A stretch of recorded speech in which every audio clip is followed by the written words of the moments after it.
Hello everyone, welcome to our Pathways Academy. তোমরা সবাই কেমন আছো? নিশ্চয়ই সবাই ভালো আছো। আমিও ভালো আছি। তো চলো আজকে আবহবিকা চ্যাপ্টারের পরবর্তী ভাগ সম্পর্কে আলোচনা করব। এর আগের ভিডিওতে আমি যান্ত্রিক আবহবিকার সম্পর্কে আলোচনা করেছিলাম, তো সেই ভিডিওটি তোমরা না দেখে থাকলে ডেসক্রিপশন বক্সে ক্লিক করে সেই ভিডিওটি তোমরা দেখে নিও। তো চলো আজকের ক্লাসটি শুরু করা যাক। তাহলে আগের দিন আমরা যান্ত্রিক আবহবিকার পড়ে ফেলেছি, আজকে আমরা রাসায়নিক আবহবিকার এবং জৈব আবহবিকার সম্পর্কে দেখব। তো চলো, রাসায়নিক আবহবিকার কি? যান্ত্রিক আবহবিকারে আমরা দেখেছিলাম যে শিলার ভৌত অবস্থার পরিবর্তন ঘটছে, মানে শিলাটা বড় একটা শিলা ভেঙে ভেঙে ছোট শিলা পরিণত হচ্ছে, কিন্তু তার মধ্যে তার কেমিক্যাল কম্পোজিশন বা রাসায়নিক প্রকৃতির মধ্যে কোনো পরিবর্তন ঘটছে না। কিন্তু আজকের ক্লাসে আমরা যে পড়বো রাসায়নিক আবহবিকার, এই রাসায়নিক আবহবিকার কিন্তু শিলার রাসায়নিকভাবে পরিবর্তন ঘটায়, শিলাকে রাসায়নিকভাবে বিয়োজিত করে। এই যে রাসায়নিকভাবে শিলাকে বিয়োজিত হওয়াই হলো তোমার রাসায়নিক আবহবিকার। তো শিলার বিয়োজনটা ঘটে কিভাবে, বা কারা একটা শিলার বা শিলা খনিজের রাসায়নিক বিয়োজন ঘটায়, সেটা আমরা আজকে দেখব। তো এই রাসায়নিক আবহবিকারের কতগুলো প্রক্রিয়া আছে। প্রথম হচ্ছে দ্রবণ, অঙ্গার যোজন, জারণ, জলযোজন এবং আর্দ্র বিশ্লেষণ। তো চলো এক এক করে আমরা আলোচনা করি। প্রথমে হচ্ছে অঙ্গার যোজন বা আমরা যাকে বলছি কার্বনেশন। অঙ্গার যোজন বা কার্বনেশন, এই প্রক্রিয়ায় কি ঘটে? কার্বন ডাই অক্সাইড ধরো থাকে, সেই কার্বন ডাই অক্সাইডের সঙ্গে যখন জল যুক্ত হয় তখন সেটাতে কি পরিণত হয়?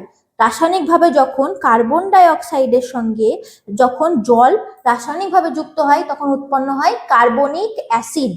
এই যে কার্বনিক অ্যাসিড, H2O মানে তোমার জল, আর CO2 মানে কার্বন ডাই অক্সাইড, তাহলে কি পাচ্ছি আমরা সেখান থেকে? কার্বনিক অ্যাসিড পাচ্ছি।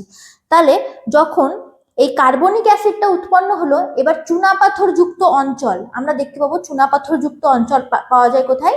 এই অন্ধ্রপ্রদেশ, তোমরা চুনাপাথর যুক্ত অঞ্চল দেখতে পাবে। এই চুনাপাথর যুক্ত অঞ্চলে যখন এই কার্বনিক অ্যাসিডটা চুনাপাথরের সঙ্গে বিক্রিয়া ঘটিয়ে ক্যালসিয়াম বাইকার্বনেট সৃষ্টি করে, এই পদ্ধতিকেই বলা হয় তোমার অঙ্গার যোজন।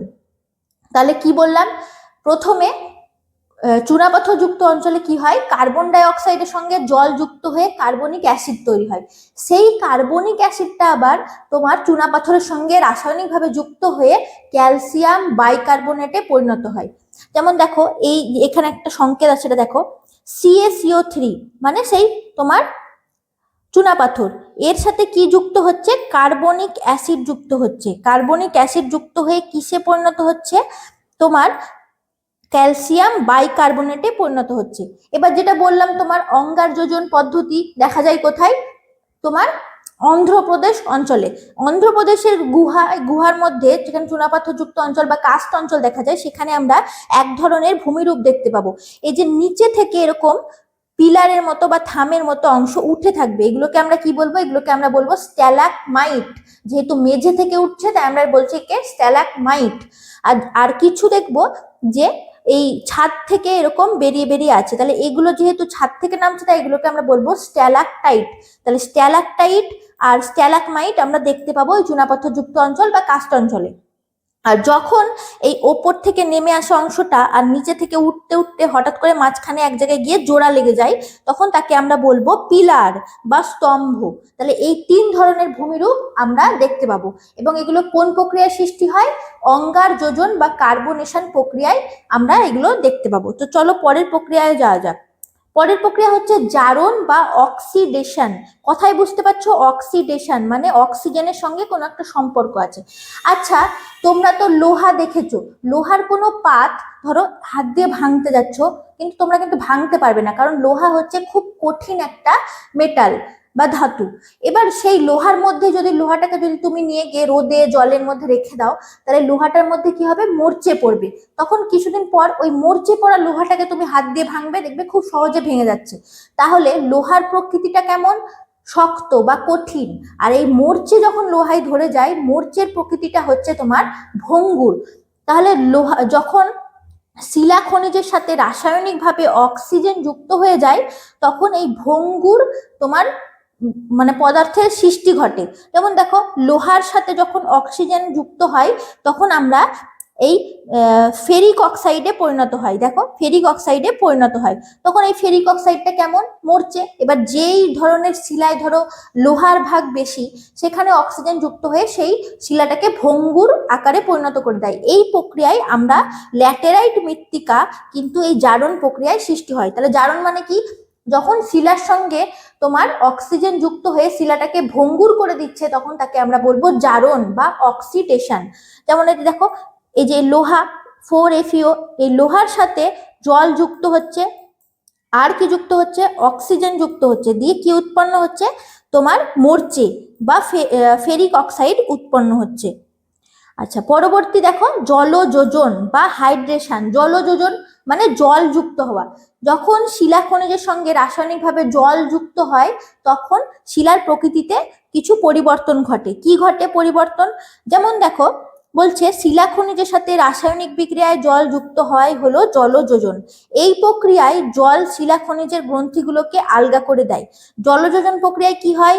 হেমাটাইট লিমোনাইটে পরিণত হয় ও অ্যানাহাইড্রাইট জিপসামে পরিণত হয়। এই যে এটা হচ্ছে তোমার অ্যানাহাইড্রাইট, এই অ্যানাহাইড্রাইটের সঙ্গে জল যুক্ত হচ্ছে, H2O মানে কি? জল। জল যুক্ত হয়ে উৎপন্ন কি করছে? জিপসাম। জিপসাম তোমরা নিশ্চয়ই সবাই দেখেছো।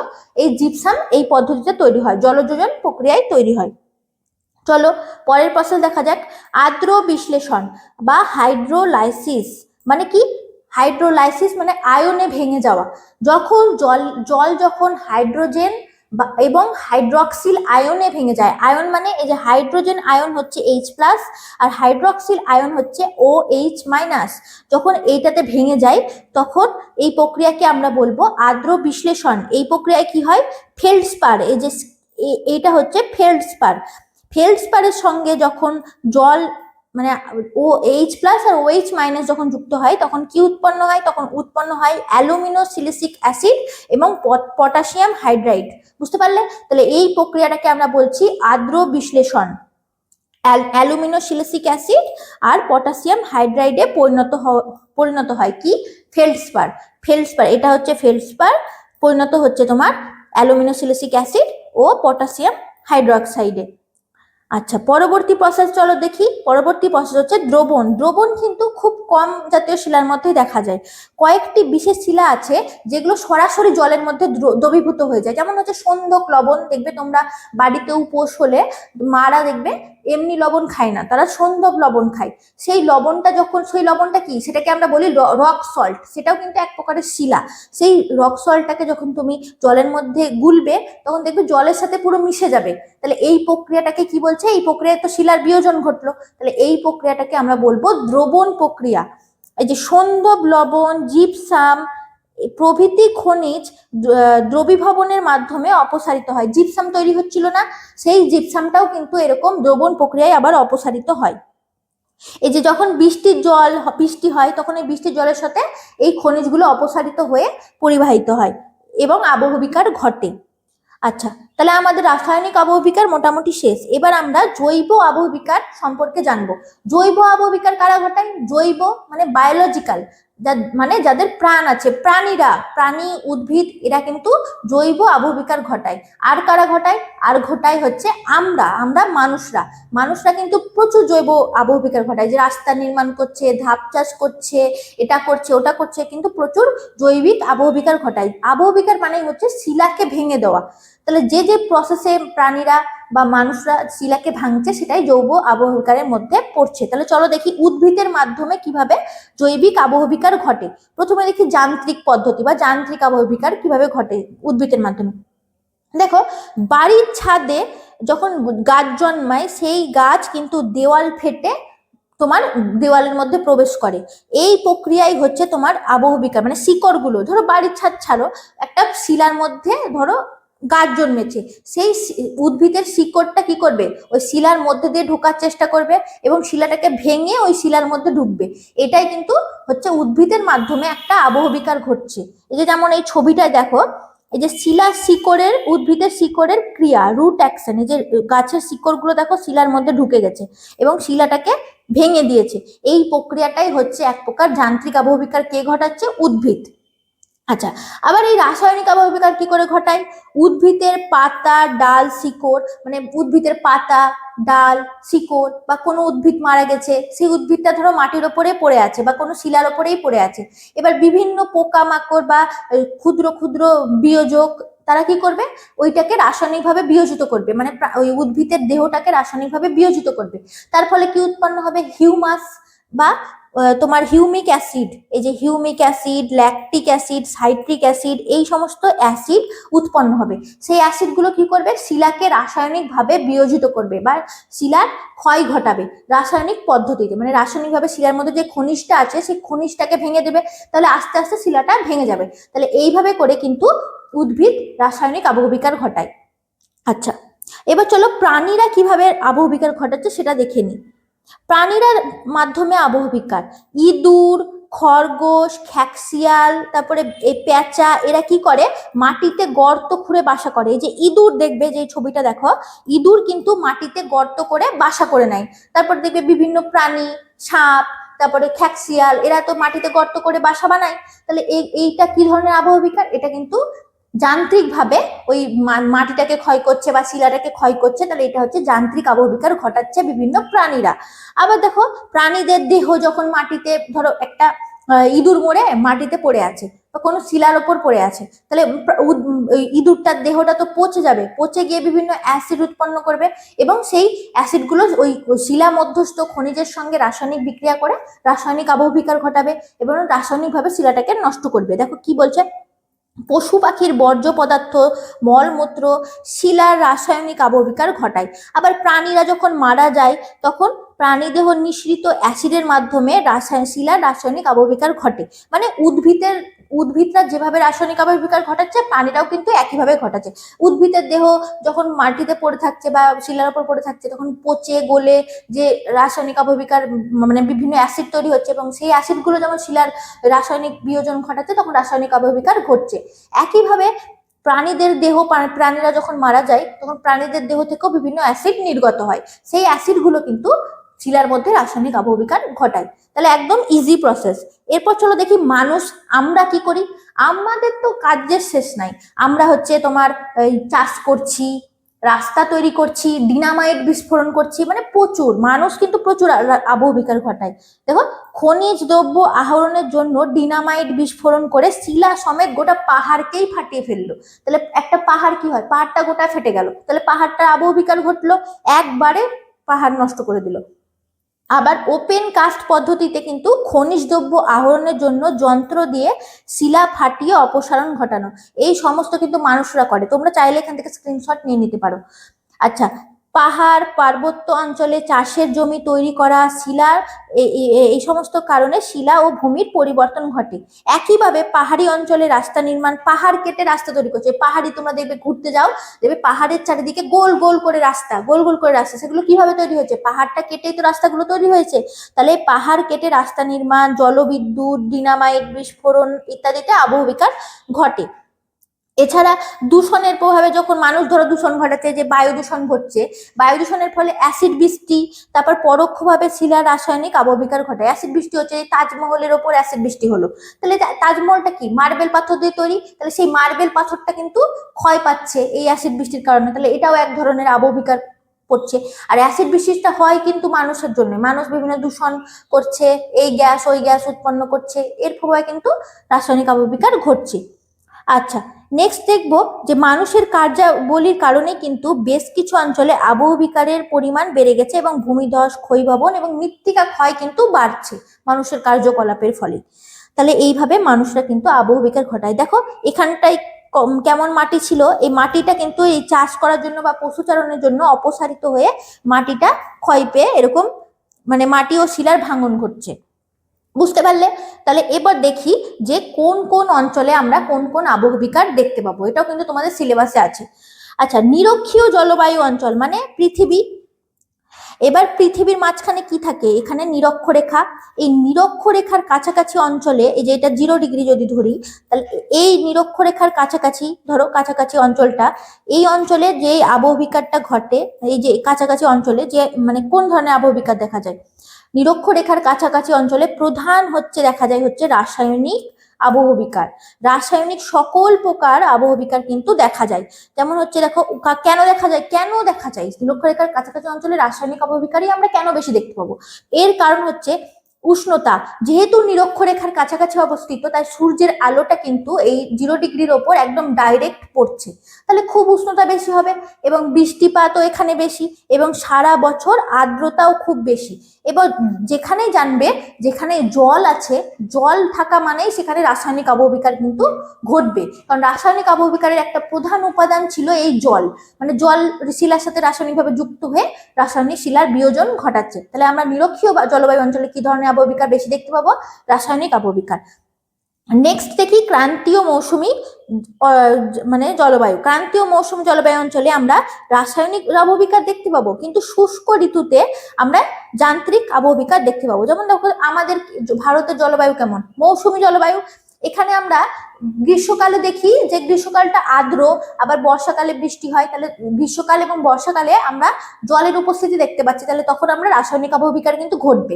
আবার দেখবে যে শীতকালটা শুষ্ক হয়, তাহলে শীতকালে কিন্তু তেমন জলের উপস্থিতি পাওয়া যায় না, তাহলে তখন আমরা আবার যান্ত্রিক আবহবিকার দেখতে পাবো। বুঝতে পারলে? দেখো কারণ কি বলছে, উষ্ণ ও আর্দ্র ঋতুতে প্রবল বৃষ্টি এবং শীতকাল শুষ্ক হয়, কিন্তু এই ধরনের ঘটনা ঘটে। নেক্সট দেখবো ক্রান্তীয় সাভানা। ক্রান্তীয় সাভানা অঞ্চলে রাসায়নিক আবহবিকার দেখা যায়। এ কারণ এখানকার জলবায়ু হচ্ছে উষ্ণ ও আর্দ্র প্রকৃতির, মানে উষ্ণ আর্দ্র, মানে যেখানে খুব গরম এবং জলের পরিমাণ বেশি, সেখানে কিন্তু আমরা রাসায়নিক আবহবিকার দেখতে পাচ্ছি। নেক্সট দেখি মরু জলবায়ু অঞ্চলে, মানে মরুভূমি অঞ্চলে। মরুভূমি অঞ্চলে কিন্তু জলের তেরকম উপস্থিতি দেখতে পাওয়া যায় না, তাহলে এখানে আমরা রাসায়নিক আবহবিকার একদমই দেখতে পাবো না, এখানে শুধুমাত্র যান্ত্রিক ভাবে শিলা ভাঙবে, তাহলে দেখো যান্ত্রিক আবহবিকার দেখতে পাবো। যেমন হচ্ছে প্রস্থচ্ছায় খণ্ডীকরণ, তারপরে তোমার ক্ষুদ্রকণা বিসরণ, স্বল্পমোচন, এই পদ্ধতিগুলো সব যান্ত্রিক আবহবিকারের পদ্ধতি এবং এগুলো আমরা দেখতে পাবো। কেন এগুলো দেখতে পাবো? এখানে বৃষ্টিপাত প্রায় হয় না বললেই চলে, তাহলে জলের উপস্থিতি নাই, তাহলে রাসায়নিক আবহবিকারটা ঘটাবে কে? তাহলে রাসায়নিক আবহবিকার ঘটানোর লোক নাই। তারপর হচ্ছে উষ্ণতার তারতম্য খুব বেশি, সকালবেলায় খুব গরম এবং রাত্রিবেলায় খুব ঠান্ডা একদম, তাহলে মরু অঞ্চলে আমরা যান্ত্রিক আবহবিকার দেখতে পাবো। আর লাস্ট হচ্ছে তোমার উচ্চ পার্বত্য অঞ্চলে, মানে পার্বত্য অঞ্চল এবং মেরু অঞ্চলে, এখানেও কিন্তু যান্ত্রিক আবহবিকার। তাহলে মরু আর মেরু অঞ্চল, মানে যেখানে তাপমাত্রা খুব কম এবং তাপমাত্রা খুব বেশি, সেখানে আমরা যান্ত্রিক আবহবিকার দেখতে পাবো। এছাড়া প্রত্যেকটা জায়গায় কিন্তু আমরা রাসায়নিক বেশি দেখতে পাচ্ছি। এখানে তুষারের কার্য, দিনের বেলায় উষ্ণতা তারতম্য ইত্যাদি কারণে হচ্ছে আমরা রাসায়নিক আবহবিকার দেখতে পাবো না, আমরা যান্ত্রিক আবহবিকার দেখতে পাবো। আচ্ছা, এবারে এত যে আবহবিকার ঘটলো, রাসায়নিক, যান্ত্রিক, তারপর তোমার হচ্ছে জৈব, এর ফলাফলটা কি হচ্ছে? প্রথম ফলাফল হচ্ছে আবহবিকার ঘটে বলেই কিন্তু আমাদের মৃত্তিকা সৃষ্টি হয়, রেগোলিথ। প্রথমে সৃষ্টি হয় কিন্তু আবহবিকার থেকে রেগোলিথ আর মৃত্তিকা কিন্তু এক জিনিস না। এই রেগোলিথটাই পরবর্তীকালে মৃত্তিকাতে রূপান্তরিত হয়। দেখো কি বলছে, আবহবিকারের প্রভাবে ভারী খনিজ হালকা খনিজে পরিণত হয় এবং নতুন খনিজের সৃষ্টি হয়। এরপর দেখো ক্রান্তীয় অঞ্চলে যেখানে শিলায় অ্যালুমিনিয়ামের প্রাধান্য আছে, সেখানে গভীর রাসায়নিক আবহবিকারে বক্সাইটের সঞ্চয় ঘটে। এসব হচ্ছে আবহবিকারের ফলাফল। এছাড়া কাস্ট অঞ্চলে বা চুনাপাথরযুক্ত অঞ্চলে আমরা কার্বনেশন ও দ্রবীভবন প্রক্রিয়ায় গুহা, গর্ত, স্ট্যালাকমাইট, সিঙ্কহোল এই ধরনের ভূমিরূপ সৃষ্টি হতে দেখতে পাবো। এছাড়া তুষারের কার্যের ফলে এটা স্ক্রি হবে, হ্যাঁ স্ক্রি ও ট্যালাস, মানে বিভিন্ন দেখবে প্রস্তরে চাই এই ধরো বরফ জমে আছে, বরফের ওপরে দেখবে ছোট ছোট পাথর চারিদিকে ছড়িয়ে আছে, ওগুলোই কিন্তু স্ক্রি আর ট্যালাস। বুঝতে পারলে? তাহলে স্ক্রি আর ট্যালাস কিন্তু এই তুষারের কার্যের ফলে সৃষ্টি হচ্ছে। এছাড়া আবহবিকারের প্রভাবে পুঞ্জিত ক্ষয়ীভবন ঘটে। আমি কি বলেছিলাম? আবহবিকারজাত পদার্থগুলোই কিন্তু পুঞ্জিত ক্ষয় ও ক্ষয়ীভবনের মাধ্যমে অপসারিত হয়। তাহলে আবহবিকার যদি না ঘটে, তাহলে পুঞ্জিত ক্ষয় এবং ক্ষয়ীভবন অনেকটাই মানে ব্যাহত হবে। বুঝতে পারলে? তাহলে এইগুলো ঘটে। আর হচ্ছে শিলা চূর্ণ বিচূর্ণ পদার্থগুলোকে রেগোলিথ সৃষ্টি করে, এই যে এটা ভেরি ভেরি ইম্পর্টেন্ট, রেগোলিথ সৃষ্টি করে। এই রেগোলিথ থেকেই কিন্তু পরবর্তী সময়ে তৈরি হয় মৃত্তিকা। তাহলে আবহবিকারের একটা প্রধান ফলাফল আমরা পেলাম যে আবহবিকার ঘটে বলেই কিন্তু আমাদের মৃত্তিকা সৃষ্টি হয়, এবং মৃত্তিকা আছে বলেই কিন্তু আমাদের চাষবাস হচ্ছে, গাছপালা জন্মাচ্ছে, সবকিছু হচ্ছে। বুঝতে পারলে তাহলে আবহবিকার প্রসেসটা কতটা গুরুত্বপূর্ণ। তাহলে আবহবিকার কিন্তু আজকে মোটামুটি আমাদের কমপ্লিট। এর পরের ক্লাসে আমরা মৃত্তিকা সম্পর্কে জানবো, মৃত্তিকা কি, মৃত্তিকা কিভাবে তৈরি হয়, মৃত্তিকা কিভাবে ক্ষয় হয়, এসব সম্পর্কে জানবো। তো পরের ক্লাসের জন্য চ্যানেলটি সাবস্ক্রাইব করে রাখো এবং বেল আইকনটি প্রেস করে রেখো, তাহলে সবার আগে নোটিফিকেশন তোমার কাছে পৌঁছে যাবে। এবং ক্লাসটি যদি ফেসবুক থেকে দেখে থাকো তাহলে চ্যানেলটি অবশ্যই ফলো করে আমাদের পাশে থাকো। ধন্যবাদ। আর